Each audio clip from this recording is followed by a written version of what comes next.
Hello, my name's Kyle Ellison, and this is my inspiration. Man is at a turning point in history. Will we continue to slide down the slippery slope of authoritarianism into a brave new world? Or will man again arise to the challenge, shake an angry fist at big government, and declare, "Don't tread on me"?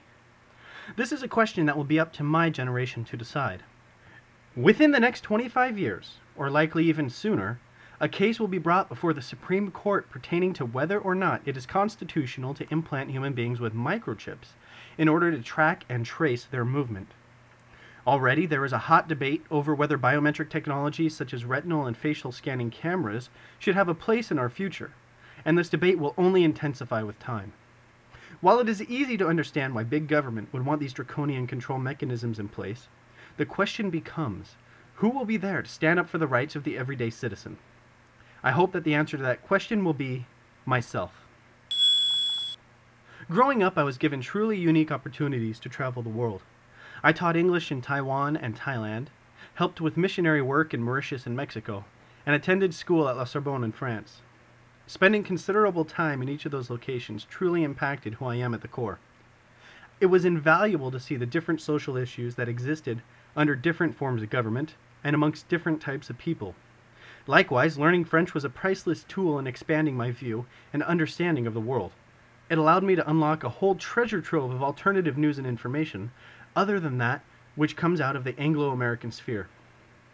Combined, all of these experiences have attributed to the shaping of my views about my country, the world, and the role of law. I strongly believe, as our Declaration of Independence states, that all men are endowed with certain inalienable rights. People have a right to the fruits of their labor, a right to defend themselves, and the right to instruct their children in their own values and religion. All of these would seem intuitive. After all, they are laid out explicitly in our founding documents.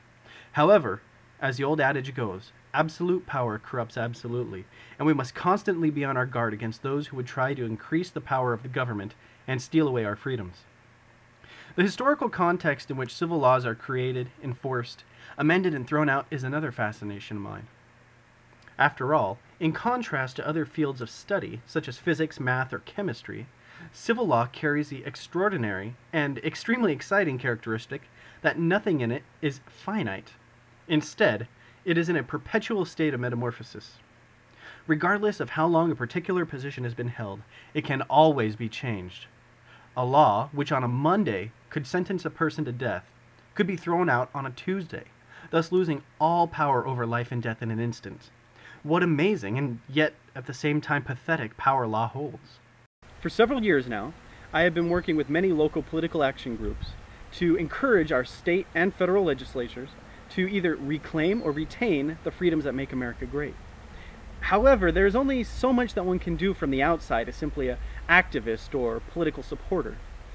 The reality is, without people who are on the inside for the activists to support, nothing would ever get done.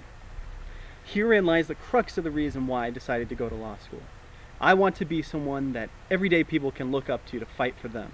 We currently live in a society where a person who wishes to effectuate change need not reach for the cartridge box, but instead can utilize the ballot box.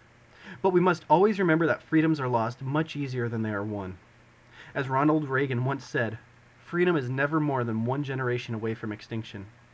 It is our duty as American citizens to make sure that the freedoms which we enjoy today are available to our progeny, and I intend to carry out my duty to the fullest.